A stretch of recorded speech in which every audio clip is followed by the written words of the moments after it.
如果说香港影坛巅峰时期的美女还有谁，不得不提的就是李婉华。她拥有一双天生的茶色眼睛，美丽的明眸是那么的动人。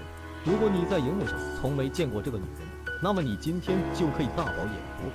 今天为大家带来一部李婉华的经典动作片《重金属》。影片开始，女人从泳池里钻出来，前凸后翘的身材瞬间吸引一群花痴男人的目光。女人并没有在意，她的眼神死死盯着楼上两个同伴，见对方要离开，便赶紧带着同伴追了上去。女人名叫阿霞，是一位新加坡警察。这次她与香港来的警察安娜，准备携手侦破一起国际犯罪军火。安娜是香港警队中著名的警花，身手矫健，作战能力强，属于警队中不可多得的人。事业征途路上，只可惜家庭生活枯燥不堪。就在她与心爱之人结婚不久，惨遭仇家的报复，丈夫为了保护她，死在了仇家的枪火之下。安娜亲眼目睹丈夫惨死，痛心之余，性情大变。这天，安娜走在路上，看到一对新人结婚，痛苦的回忆瞬间涌上心头。在巨大的悲伤之下，她缓缓举起了手中的枪，好在最后时刻恢复理智，及时收场。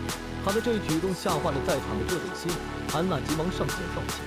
频繁出现这种情况，警局领导也很无奈，于是便安排她去新加坡与阿霞携手侦破国际军火案，认为换个环境也许能让她心里好受些。就这样，安娜乘坐飞机降落在新加坡国际机场。她见到了早已在此等候多时的阿霞，对方还带着自己的男朋友小旭。小旭是个文弱书生，当他得知阿霞要调查危险程度极高的国际军火案时，立刻进行阻拦。最后安娜实在撑不下去，想没有这样胆小婆婆妈妈的男人，于是她顺手摸走阿霞腰间的手枪，顶在小旭的头上。小旭被吓得瑟瑟发抖，立马闭上了眼。安娜的这番举动让阿霞有些猝不及防，她对身边的这个暴怒极端的搭档也开始留意起来。在阿霞的带领下，安娜简单了解了一下安娜。与此同时，国际军火商卡尔正在新加坡与当地的中间人谈判，没曾想对方竟然仗着自己是东道主，做出起身。卡尔也是个狠人，回手向手下阿伟示意一下，下一秒阿伟便出手，中间人当场丧命。很快，中间人的尸体就被警方发现。此前，警方一直在追踪他的行踪，希望用他作为突破口抓获卡尔。现在中间商警方的所有线索也都断了，好在警方还留有后手。据悉，中间商的弟弟屠夫也参与到了这起军火买卖中，于是阿霞和安娜决定就以他为线索进行调查。最后，两人来到军械库，挑选了几把得心应手的武器，当然还带上了警方最新研发的微型跟踪器以及无线窃听器。第二天，阿霞和安娜抓住屠夫，把他都吊在天台上，逼问他卡尔的下落。见屠夫不肯交代，安娜开始严刑逼供，却遭到阿霞的阻拦，因为他感觉到安娜做事有些过激，两人因此还发生了争执。屠夫则趁机挣脱束缚，夺命而逃。安娜见状暂时放弃争吵，径直追了上去，爬到一辆货车里，追到屠夫身旁，一脚将其踹倒，双方扭打在了一起。屠夫根本不是安娜的对手，被他揍得鼻青脸肿。赶来的阿霞再次大发慈悲，上前拦下暴怒的安娜。不料屠夫趁机背后偷袭，阿霞一头扎进了路边的面人。这一下阿霞彻底被激怒了，她怒吼一声，冲上去抓住屠夫就是一顿疯狂出手，随后将跟踪器塞进屠夫嘴里，并故意放他离开，准备放长线钓大鱼。逃脱的屠夫找到卡尔，说明了刚才发生的事，结果说完直接就被阿伟灭了口。阿霞和安娜根据追踪器信号来到卡尔公司楼下，发现追踪器在一辆车里，他们赶紧将其拦下，却只发现了屠夫的尸体。就在这时，卡尔跟阿伟乘坐另一辆汽车驶出了公司。阿霞和安娜见状立马追了上来，并打开无线窃听装置，实时监听前方汽车的通讯信号。他们听到卡尔正在给一个人打电话，却一直在重复一段数字，这段数字究竟有什么用呢？很快他们的行踪就被阿伟察觉到，如今随即加大油门想要逃跑。阿霞见状紧追不舍，双方一路追逐。阿伟见路边有一棵小树，于是立马伸出自己的机械手臂，将其拦腰砍断。断掉的小树当即倒下，挡住了两人去路。事发突然，阿霞和安娜来不及躲避，汽车当场失控冲下山坡。好在两人及时跳车，这才侥幸逃过一劫，却只能眼睁睁地看着卡尔乘坐飞机离去。回到家，两人开始琢磨在车上听到那串数字所代表的含义。刚好此刻小旭正在家里玩数独游戏，安娜受到启发，将数字破解，发现这两串数字居然是印尼某个国家的坐标，不用想也知道这个地方就是卡尔的交易地点。于是两人马不停蹄赶了过去，成功找到了卡尔居住的酒店进行监视，想要来个人赃俱获。这天，卡尔与一群人开车出门，阿霞二人也第一时间跟了上去。来到交易现场，二话没说，冲上去就准备逮捕卡尔。就在这时，卡尔的律师大致带着当地军方高官走了出来，表示他们并没有从事非法军火交易，而是军方拿出军火给卡尔参观。这就尴尬了，阿霞和安娜只好选择撤回。回到酒店门口，小旭居然出现在这里，原来他不放心阿霞，刻意追了过来。当天晚上，卡尔在酒店跟众多富豪开派对，阿霞和安娜监视着现场的一举一动。期间，安娜主动找到律师大人，向他诉说卡尔的罪行，希望其作为律师应维持正义，不要与他同流合污。其实安娜看出大致是个好人，应该是不知道卡尔的底细，才被他利用，所以想劝他尽快迷途知返。大致答应了安娜，只要他发现卡尔存在非法买卖，就立马弃案投明。没想到两人的行为被阿伟发现了，大致为了保护安娜，急忙将她带回自己房间储藏。阿伟上门查看，被大致三言两语搪塞了过去。确定安全后，大致跟安娜坐在床边聊天，发现两人之间有很多的共同话题。久旱逢甘雨，他相遇不知，两人相聊甚欢，一夜未眠。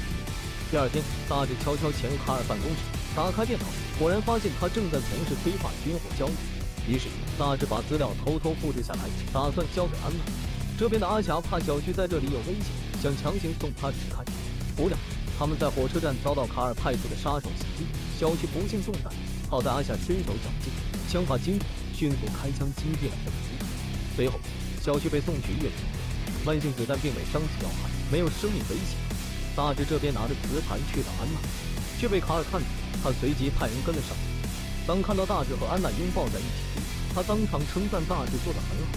很明显，卡尔是在迷惑安娜，挑拨离间。接着，卡尔递给他一把钱，说只要他杀了安娜，所发生的一切自己都可以视而不见。大致拿着枪，缓缓走向安娜，对准他的头。然而他还是分得清是非黑白。突然，他掉头就把枪口对准了卡尔，并扣下了扳机。结果意料之中，枪里根本没有子弹。接下来现场一阵混乱，安娜拉着大致仓皇逃跑，身后的打手们紧追不舍。两人跑进树林，眼看无法逃脱，于是他们选择兵分两路。安娜最终还是被追上，只能拼死一搏。对方人多势众，安娜手中的枪被打掉，只能展开肉搏。经过一番激烈打斗，安娜在主角光环的照射下，成功击退了歹徒。可大致就没有这么幸运，他被卡尔等人抓了起来，并用他作为要挟，要安娜把磁盘交出来。安娜怕卡尔耍诈，故意将磁盘放进帽子，并当着卡尔的面一把扔到地上，谎称把磁盘藏起来，说只要他们放了大纸，自己就立马交出来。只可惜卡尔阴险狡猾，并没有上当，他看出了帽子中的端倪，立马吩咐手下人抢帽子，现场再次乱作一团。安娜一个前滚翻，从枪林弹雨中一把捡起了帽子，危急关头大致挺身而出，替他挡下了子弹。随后两人双双滚落山坡，掉进一条溪水之中。前方就是万丈高的瀑布，安娜拼命拉住大致，死死护着他。遗憾的是，大致终究因为伤势过重，体力不支，慢慢闭上了眼。再次面对心爱之人死在自己面前的场景，安娜彻底绝望。但她很快就化悲愤为力量，她要为爱人报仇雪恨。安娜第一时间前去追击卡尔，但还是晚了。